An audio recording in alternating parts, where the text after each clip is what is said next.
right, Miss Colden, welcome back in. Thanks. So I thought that went well.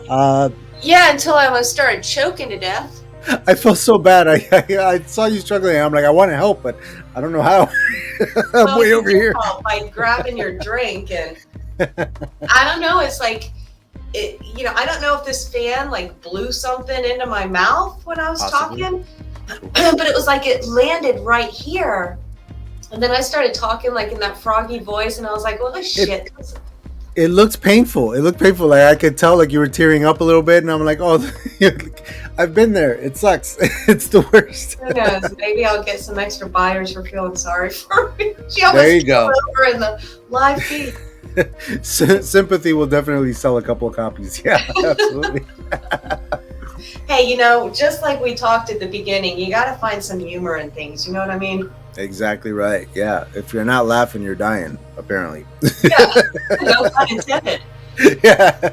Or maybe pun very much intended. Well, I mean, you hear about celebrities all the time, tripping on their gowns, their heel breaks, they go face forward after having a couple drinks on live TV where everybody's watching. It's not, and then the people that the mishaps with their outfits. So, at least it wasn't something like that. Yeah. This thing could have fallen and crashed and busted open my bulb, and it can still happen. We're not done yet. Like there's still plenty of time for disaster to strike. No manifestations except ones we want. There you go. I was so glad to get a chance to speak to you today. That was a really fun little interview, and I hope that you thought so as well, choking aside. And was there anything that you maybe wanted to cover today on that interview that maybe we didn't get to, or I didn't think to ask? Anything that was pressing on your mind like that? No, the questions you asked, I thought were really good. I was hoping you would ask some of those questions. So I was very pleased with it, choking aside, like we said. Yeah, absolutely. I resonated with you right away when researching for the interview, because again, we talked about writing what you know, and I met you in a Florida book festival, so I knew that you were local, and so we have that in common. I'm sure we have plenty of shared experiences in this crazy state that we live in. So seeing all of that, especially after reading the first chapter and having it take place in a place that you were familiar with from your upbringing, that again, it just resonates with me, writing what you know and all that kind of good stuff. Has anyone that read that? Anyone from your childhood read it? Anybody talk to you about it sounding familiar, feeling familiar to them, or anything like that? No one from my childhood has read it, because when I lived in Virginia, I was a little bit too young. I didn't move to Connecticut until I was going into 5th and 6th grade. And then we moved down to Florida for 7th grade, and then the rest is history. So not a lot of people know about those woods. Family members of mine that still live up there, a couple people have read it. They didn't necessarily know about the woods, but just about Alexandria. They thought it was cool. I've got friends in California because the book bounces over there.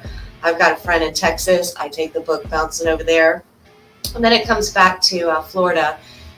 And kind of actually it comes to the East Coast, where she kind of goes through southern Georgia and then goes through Florida until Lake St. Augustine and bounces over to Orlando. And then the book ends up in Naples. So I kind of bounce around a lot in the book regarding geography. All right.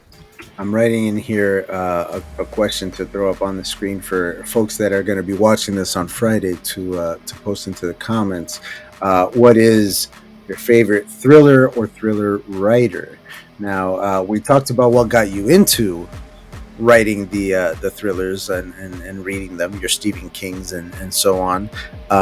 Do you have a favorite book now in the thriller genre, or a favorite writer that is kind of your go-to these days? I'm actually reading If It Bleeds by Stephen King right now. So that's a short story um, collection of his. So no, I don't really have a favorite. I've had several I've really enjoyed. Um, my ex-husband actually was a big Wilbur Smith reader, and I had never read any of his books until he turned me on to them. And there was one book that there were so many scenes that were just horrific. I did finish it, but was, looking at the picture of this author, and he was like, I guess, I don't know, 76 years old in that picture. But I'm like, where did this guy come up with this? Uh, Right. so yeah, he was a really great author, but nobody in particular that I really like. I didn't mention this earlier, but Margaret Atwood, I really enjoy a lot of her stuff, her dark stuff, her short stories. Um, She's I've wonderful. never, I've never read The Handmaid's Tale. I didn't get into watching that, but I have read some other stuff of hers that actually I've been told that my writing mimics some of her stuff. And when I did this one, Score It, kind of, who do you write like? And it takes your manuscript and you pay, I think, like, I don't know, $95 for it. And it spits out three people that you write like. And Nora Roberts was at the top of mine. I've never read any of her stuff either, which Interesting. I kind of need to, do my research and read one of her novels. Yeah, especially if you guys are ringing the AI bell as being similar. So that's Yeah. very interesting for sure, for sure. Um, you know, uh, what's you mentioned seeing the photo of the author, and he was in his 70s at that point, and where does he get these ideas? I find that the photo of the author, especially thriller and horror writers, it's always really interesting to look at the author photos because they typically don't look like they're going to be the kind of person that thinks up these horrific things. There's a really nice clean cut guy, maybe he's in a suit and he's got a nice haircut or whatever, Yeah. and you're just like, should I be worried that this guy is coming up? And then I go and I write a book like this where horrific stuff happens in it, and I'm like, oh, okay, yeah, it's just imagination stuff, man. Like, you gotta take it to that place, or else, like, what's going on in this story. And I read a lot of fantasy. I watch a lot of sci-fi. I love a lot of, like, crime dramas and that sort of deal, serial killer stories. Love all that stuff. So I wanted to kind of put all that stuff into my own book, but then I'll go and I'll read something like next week's Tuber Book Club read, The One That Got Away, and it's a little romance novel, and I'm sitting here going like, when is somebody gonna die? Like, I'm a couple chapters in, I'm like, there hasn't been a single murder in this entire book. What am I reading?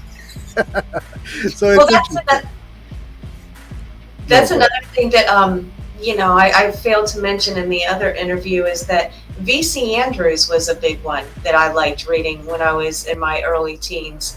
okay. And then she probably was what I started with, and then the Stephen King, or the John Saul, and then the Stephen King. And one of my coworkers actually told me just last week that, and I didn't know this about her, that she didn't start writing her novels until she was 50. And then she wrote like all of those, and then I guess she passed away, but she had an assistant who kind of Wow. carried on to finish because, she would write about stories of families and all of the dark secrets going on. So it wasn't necessarily thriller or horror, but it was still very disturbing of stuff that was going on. And Wilbur Smith kind of did that he would write about these giant families over in Africa or wherever, and then just all of the craziness that was going on within those families. So they were kind of similar in that respect.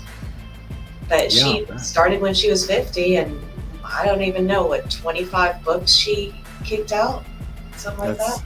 that is amazing to me. 25 Well, I've never counted post them. 50. She's had several series of about 5 books apiece, and I believe there was probably about 5 different series. Yeah, those are going to add up. Those are certainly going to add up. That's incredibly impressive. Again, especially having started that late. Here I am pushing 40, and thinking I waited way too long to start this. By the time that I put out my third or fourth book, I'm already going to be pushing 50. You know what I mean? Like, especially at the rate that I write very slowly, and I write very big, thick, ridiculous books. Like, this is just way too, that's too much. Well, how many pages is that book? Sorry? How many pages is that book? This is 450 pages. Wow, And, you got me and, beat. and it's 6 by 9 on top of that. It's a big boy. So, yeah, I tend to read epics, and therefore find it very, very hard to write anything shorter than an epic. I here on AuthorTube, I have a friend who does a live stream show called Flash Aha, he calls it, and there's another one that is called Don't Drink and Live. Don't Drink and Live. And on both of these shows, the whole premise is that we are given a prompt, and we have to write a very short flash fiction story, a couple hundred words, beginning, middle, and end, tell a whole story in a very, very short amount of time, write it during the stream, and then we all read it to each other. Oh, And cool. oh, so much fun. But I never finish because I don't know how to do that. How do I make a story this, like, it's not big enough. I need more. I need more space than this. So it's just it's an interesting challenge for me to write shorter stories. Right now I'm working on a collection of short stories that I want to publish between this book and the next one, the sequel. In order to kind of flex those muscles a little bit and get a little bit more writing done in between these big books. I want to get the opportunity to write the end a lot more times before I write my next book. So there is definitely something to be said about writing these shorter stories and pumping them out. I don't know the length of the stories that she was writing, but I mean, having started post 50, having several series like that, she must have been cranking those out. Like, just, Yeah, I bet. it's Probably impressive. didn't have a full-time job like you and me. Well, we say that, but maybe she did. We don't know. I mean, Yeah. I have plenty of colleagues on here who are putting out 3 books a year and also have a full-time job. I don't know how they do it. Maybe they don't have kids. Maybe they do. I don't know. It's hard for me to find all the time needed to do all of these things, and it's a challenge that I try to rise to every day, because when I set out to finish this novel, and I knew I'm going to finish it, I'm going to publish it, this is going to be my debut, I'm going to actually become an author from here on out and write books. I knew, hey, if I spend 3 years writing this book and then I'm done and I publish it, who's going to buy it if nobody knows about me? Like, it's my first, like, who's going to? So my goal then was to build a community during the time that I was writing, so that once it was done, at least somebody out there was waiting for it and ready to buy it. And I sold just over 100 copies in the first month, and then sales kind of plateaued after that. And now I'm starting to kick back up into the marketing and get those sales numbers back up again. But those first 100 would have been impossible if I hadn't spent 3 years on YouTube building a community, on the website, building a newsletter, and I'm happy that I put in the work to do that. But at the same time, it took me that much longer to write the book, because I was not just writing the book, I was also doing all of this stuff. You know what I mean? It's a double-edged sword. It's really difficult, and again, full-time job, wife, kids, lots of obligations in between. So it's not easy. It's not easy. No, you're amazing. I've got an author friend of mine that she doesn't have any children.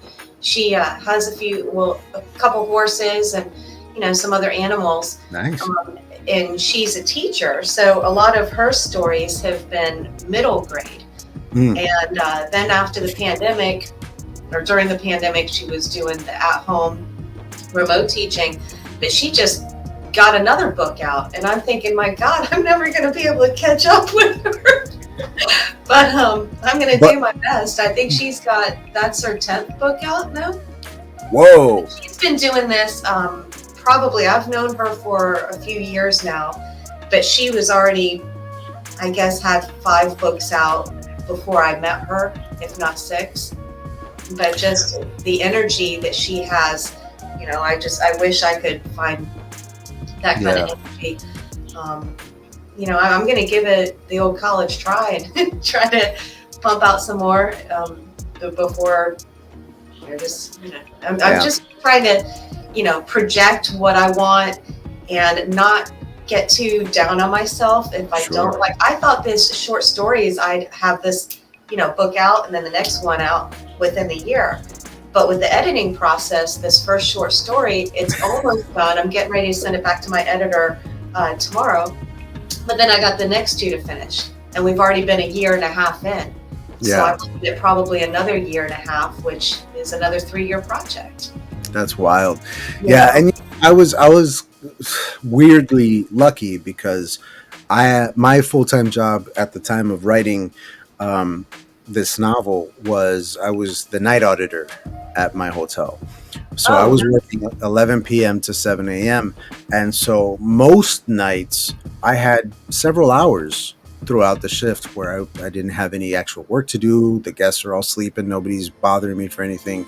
And so I would write, and so I was kind of weirdly lucky in that even though I was at work and working my full-time job, I could use some of that time to work on my stuff. Now I'm not doing that anymore. Now I'm working through the 3 to 11 shift at the front desk. So like now there is no time to write at work. The whole 8 hours that I'm there, I'm working. I'm not doing anything but actual work. So now finding writing time is even more challenging than it was then. So yeah, I don't know. And I'm trying to get this next book done in a shorter amount of time. I'm trying to get it published within the next 2 years. So yeah, it's a challenge. And like you said, you've got those short stories and you think, oh, it's a couple of short stories, I'll crank them out. But then you forget, like, it's still, you still got to go through the editing. You still got to go through that whole process. It's still going to take a while.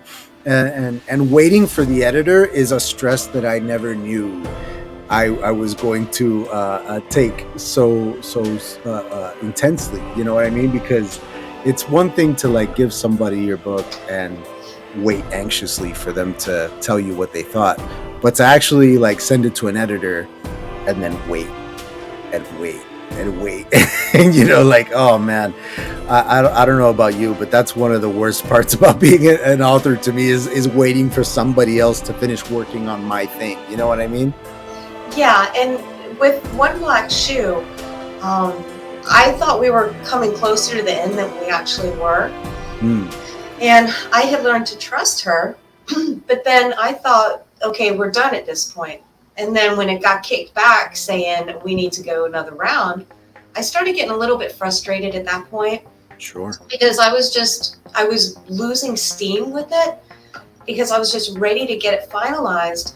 And I almost was like, okay, is she just, after my money at this point? And then I thought, Loren, slow down. You can't be thinking that way. Mm-hmm. She wants the best book and it's not the best yet. You just have to trust her. And so I just, through my it wasn't really an ego though, Adrian. I just threw the frustration of I'm ready to get kick-started on my next project and be done with this because of that ticking time clock.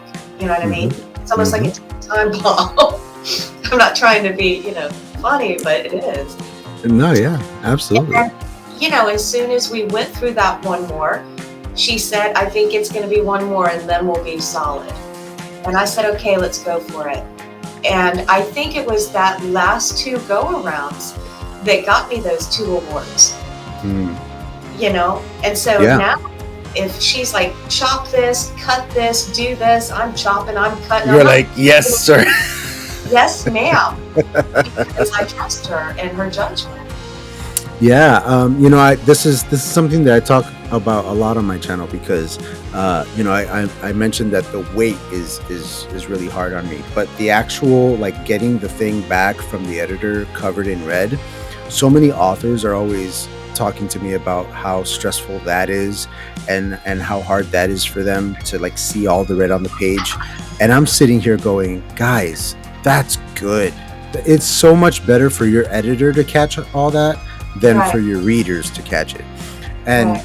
every single red mark on that document to me is an opportunity to make it better, to make it even better than it already was.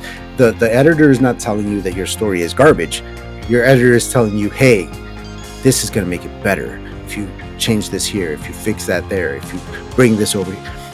I consider that part of the process not just invaluable, but good for me. It makes me a better writer. And the next time that I write a thing, I'm already looking for all the stuff that they pointed out the first time. You know what I mean? So next time their red marks are going to be about something completely different because I learned from those mistakes before. And they're just going to get fewer and fewer as you go along. You know what I mean? Like you're going to make fewer and fewer changes. Now, I've also taken on a writing process where, I'm very adamant now. I wasn't before, but I'm very adamant now about not going back and editing your stuff over and over until you get to the end. The whole point is get to the end and then go back and edit. But I also get very antsy about that kind of thing too. So what I've ended up doing is, let's say my writing session on a Monday, I'm writing something new. I'll sit down and I will write something new, and I do not stop writing. It doesn't matter if I notice that I wrote a typo. I just keep going. I just keep going until I'm done with my writing session. On Tuesday, when I sit down to write, I edit what I wrote the day before. And that's my writing session for that day. Then on Wednesday, I write something new. On Thursday, I edit that. On Friday, I write something new. So I'm always moving forward, but I am also cleaning up behind myself, so that once I finish that first draft, it's as close to a second draft as I can possibly get it already.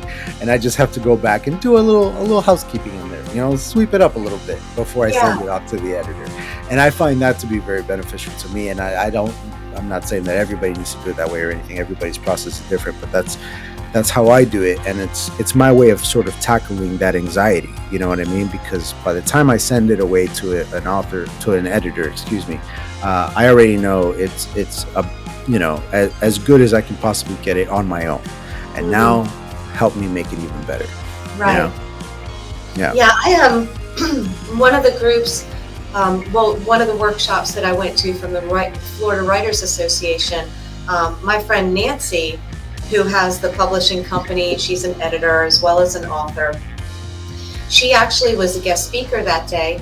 And it was basically like you're talking about, cleaning up stuff and just eliminating all of the words that don't necessarily need to be there to tighten up the paragraphs. And another thing is, I remember one of my first drafts with One Black Shoe, my editor said, I just did a find and put in a single word, and you used it in this manuscript 236 times. And I went, holy cow, So yeah. And so I look for, what words are being overused, but can I replace the but with something else? And so that's how I like how you do yours, where you go back and then you go forward and then forward again and then go back. That's very unique. I've not heard a writer doing that before. With me, it's usually finishing it and then going back over and tightening it up, like I was telling you. But after that one specific workshop, I was so excited when I got home that I dove right back into One Black Shoe and I started that process. And it was so obvious in front of me that, wow, I just tightened up this chapter like that. And so then I did that with the next chapter and the next chapter. And like you said, next time I go to work on this book or this book, I'm already going to have all of that knowledge. And so all of those red marks or comments, comments in the sidelines are going to be a different nature. Yeah, absolutely. And like I said, everybody does it differently, but I find, especially running this channel and interviewing so many other authors, I've learned so much from all of you. And like one of the things that gets recommended to me a lot that I've recently started doing is when you go back to edit the manuscript, change the font so that it looks completely different to you. And so you have to look at every word with new eyes because it looks completely different, and read it out loud. So as I go, I'm reading it out loud. And as you're reading it out loud, you're going to find that you have a rhythm to your writing, your style. has a rhythm to it.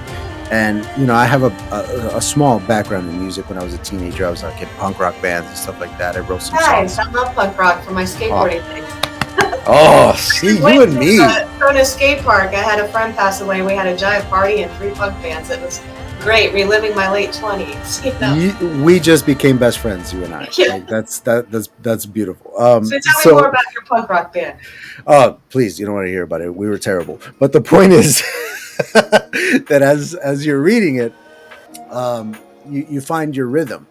And then what happens is you'll run into a sentence or a word that stops you in your tracks. You stumble over it, or it doesn't fit the rhythm. It's something has happened here, and you feel it, like you hear it in your own voice. And if you stop, your reader's going to stop too. Or if it's a concept that's very difficult to grasp, or if it's a word that nobody knows what it means, and somebody, they're all going to have to stop and look it up to understand what you're saying.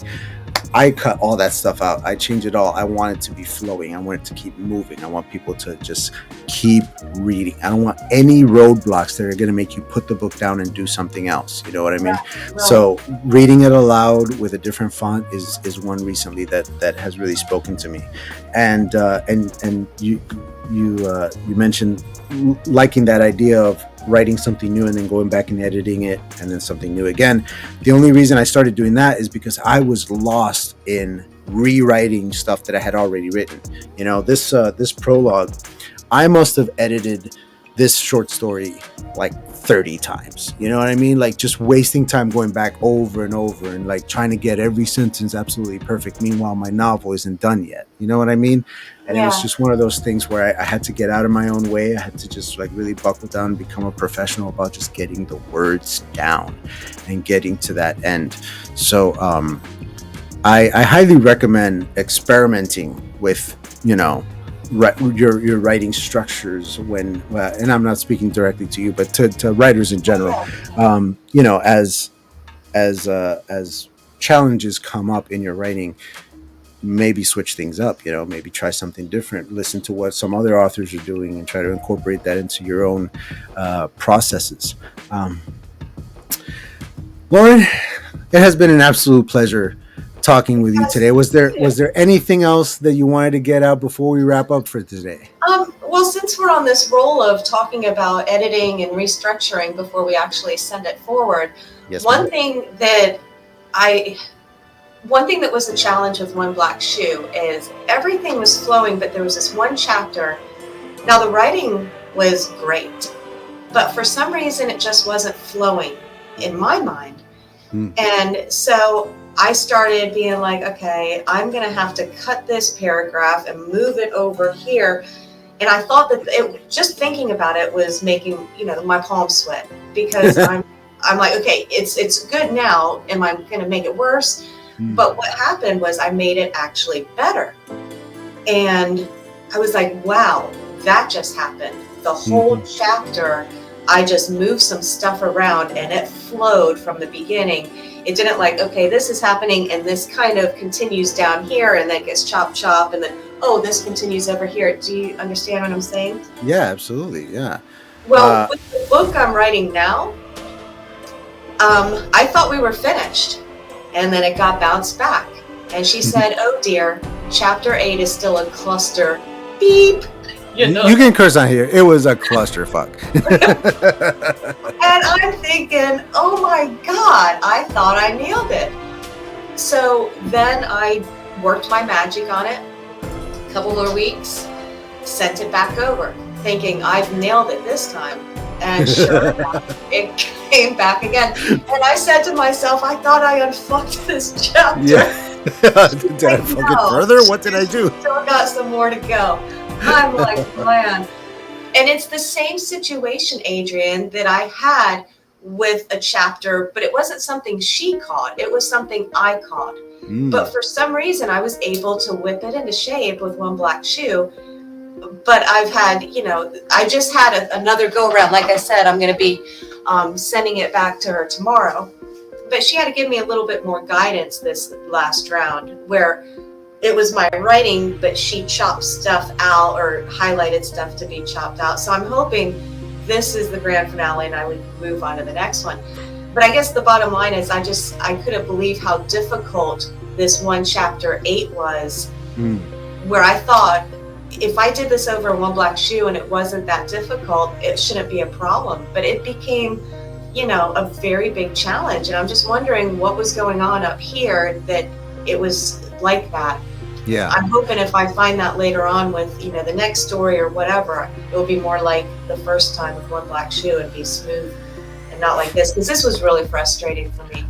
Well, that's really interesting, because it speaks to the idea that every project, even though they're both coming from you, every project is unique unto itself and needs different things.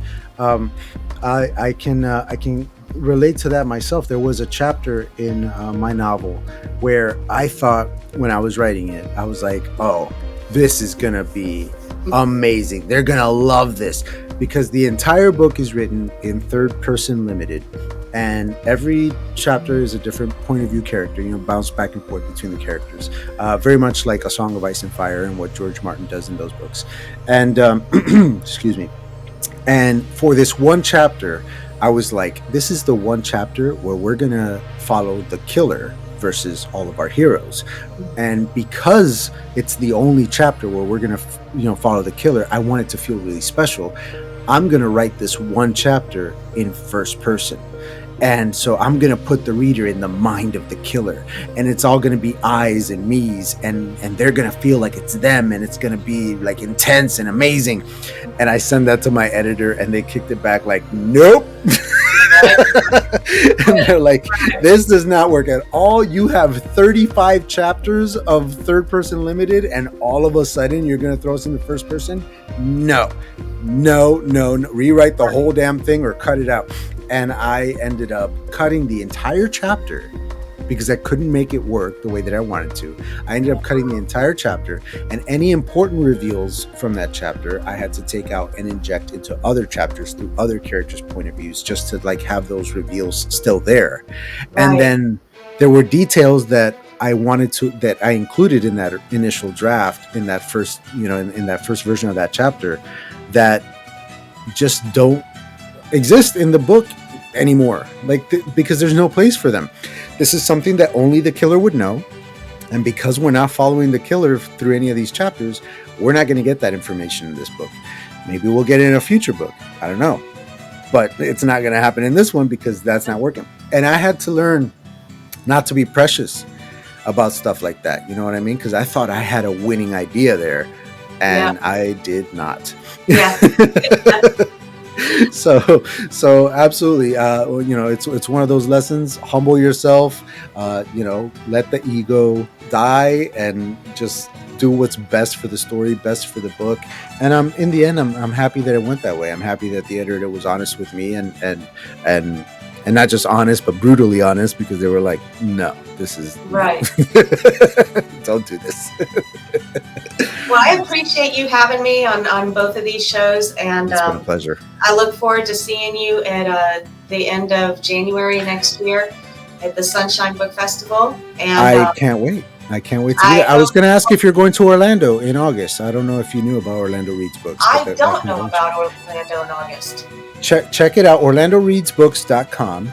I believe that they're still taking author signups. You might be able to still get in there. I don't know. We're getting pretty close at this point, so maybe not. But at the very least, you can show up as a reader. It's a very, very interesting convention, because the idea is to put the authors and the readers together.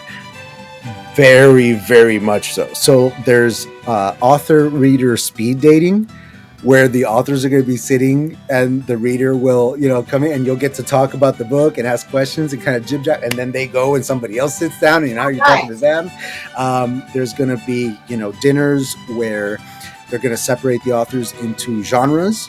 And so all the sci-fi guys over here, and all the fantasy guys over here, and all the murder mystery guys, and then the readers will come and join the authors at the table for dinner, and we'll have a nice dinner and talk about our genres and talk about our books. And all this stuff is going on for 2.5 whole days. And then on the final day, we have the book signing, where we all sell our books, and all the readers come in, and they're all excited about the books they've been hearing about for 3 days now. And I'm really excited. I think it's going to be a really cool event. So if you have the time, if you have the ability to stop by and check it out, please do. I would love to see you there. Thanks. And otherwise, I hope you finish my book by I the end will. of next January, and look forward to hearing what you have to say about it. I think you'll really enjoy it. I've enjoyed reading it, and I've had nothing but really good feedback on it. Everybody's really been impressed with it, and I'm very impressed that that's my first fiction novel. It's nice to be impressed with oneself. I feel the same. So yes, good for you. Good for me. And Good I'll for get a us. hold of your book next time I see you. It is Mythic, Shadow of the Spark. Check it out. It's a I big will. boy. Murder mystery, sci-fi fantasy world. Good stuff. Loren, thank you so much again. For everybody Thank you. watching this on the replay, please leave a comment down below. Go check out Miss Colden's book and her Facebook, and I hope you all enjoy it. And wow, like this has been great. Thank you again. Have a Thank great you one, again. and You I wish you all the best, all the success in the world. Back to you, Adrian. Thanks a lot. Thank you. Thank you. Right on, Writers. We are out. Cause I'ma live life for the fight, yeah, I'm here to get it. I got drive, got sight, always have a vision. I go by at night, I be in my feelings. I'ma be fine, need time, and I'll soon be winning. I live life for the fight, yeah, I'm here to get it. I got drive, got sight, always have a vision. I go by